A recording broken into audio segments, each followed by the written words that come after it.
As a man, you build your worth, and you need to know where you're going to focus your time and resources to become as valuable as possible. So this is what makes you valuable. Your trustworthiness. How loyal are you in every situation, whether that's as a business partner, as a family man, as a friend. This is why one of the reasons I don't believe the whole bullcrap that high value men can cheat and are allowed to cheat.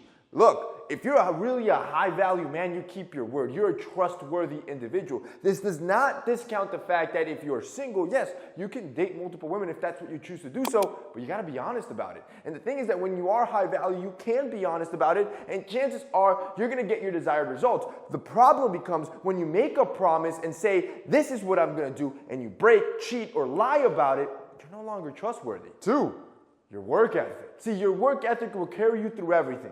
Again, through your health, through your personal life, through your relationships. How committed are you? How tenacious are you? How persistent are you going to be when there is no motivation? This is why cash is so important and money is so important, right? Because it acts like a metric. It's like a signal to everyone else that for the most part, or on average, this individual tends to persevere more, make smarter decisions, and work harder than your average person. This individual tends to be more conscientious. That's the usual terminology that they throw around. This is similar to muscles, right? The muscles that you build in the gym is like a signal that this individual tends to work harder in the gym, more efficient, makes smarter decisions, etc. Again, this is on average. You can always cheat. You can always inherit your money. But the point is, you need to work hard. You need to build yourself up. You need to build up your financial independence. 3, how you dress. It doesn't matter at what level you get, whether you're dirt poor or you're a multi-millionaire. You still need to show up and present yourself properly. Remember, people are making judgments of you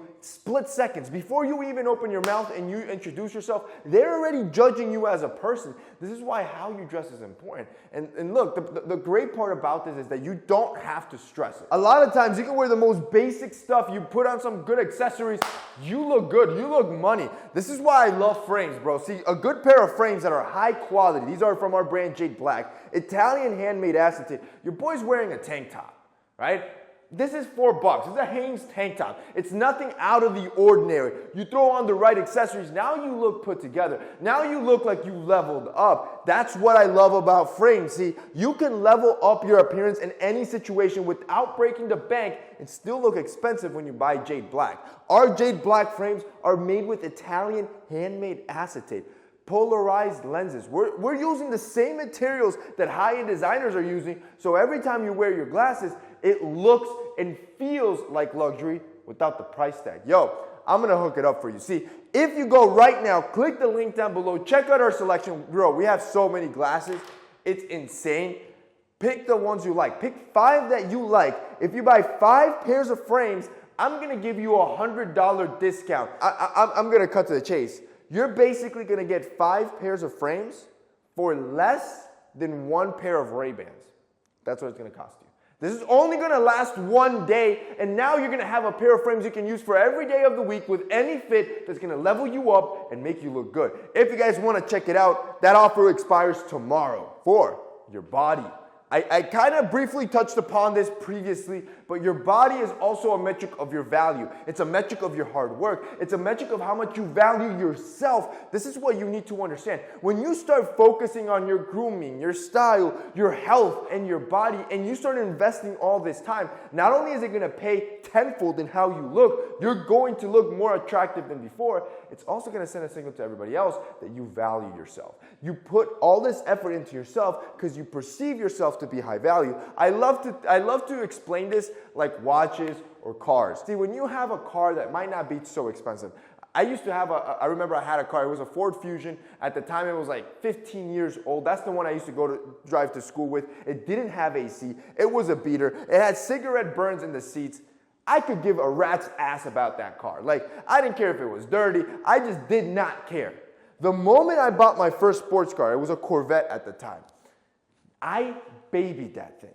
That thing had a car cover. I would wash it every weekend. I'd make sure it was vacuumed. It would only got 93 unleaded gasoline in that tank. I'm talking the best of the best treatment because I valued it.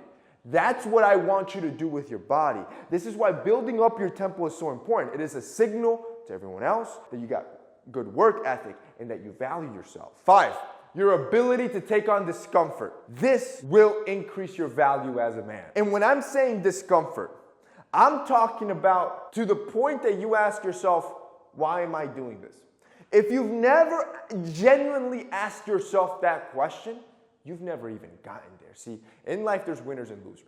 Not everyone's going to be a millionaire. Not everyone's going to be a billionaire. There has to be poor people. There has to be rich people. That's just the reality of the game, right? It is statistically impossible for everyone to be a winner. But there is a filtering process that happens at a point when people start asking themselves, why am I doing this? Yesterday, I went on a 10-mile run. And around, miles 1 through 7, I would say they're cake. Yeah, your cardiovascular system is pumping. Mile 8, you start feeling it. My ankle's starting to get swollen. My running tempo and cadence is dropping off. Mile 9, my legs start cramping up. I did legs the day before. And now my legs just feel heavy. The lactic acid is building up. And in my head, I had a goal that I wanted 10 miles today, right? And then I start asking myself the question, why am I doing this?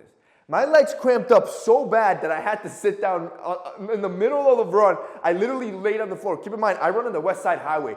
This area is packed. We're talking hundreds of runners going back and forth. I literally drop on the floor and sit down because my legs are tight. Like at this point, I can't even bend them, right?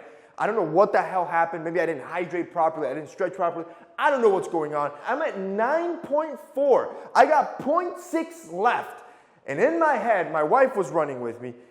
And she's like, "Bro, why don't we just go home?" And I'm like, hell no. And in my head, by the way, I was like this close to say yes. 9.4, it's basically 10 miles, right? And it's always the same thing, right? You start to think, why? Why am I doing this? Who am I impressing? There's nobody around. It doesn't matter, right? Like I'm basically here. I'm missing 0.6. Why not just stop now, walk it home? And that's the thing. That's what I call the filtering process. See, everyone goes through the same level of discomfort. You would run those miles, chances are you would feel the same discomfort. Everyone gets exhausted. Everyone gets tired at a point, and at that point they start thinking, why? Why not just stop? That is the point where I want you to keep pushing forward. I want you to get comfortable with being uncomfortable, because the same thing happens with business. I can tell you countless of stories where I've poured millions into a project. I see no money, and I start asking myself, why? Why am I doing this? What is the point? But I know my point, right? I know what my long-term vision is, but at that point in time, all I see is burnt cash that I could have just kept. I could just relax. I could just pull my foot off the throttle. I could just work less and still make a comfortable amount of money where I'll live great for the rest of my life. But that is that point where I want you to get into that discomfort, get uncomfortable, and build your value there. Because once you get there, you're with the winners.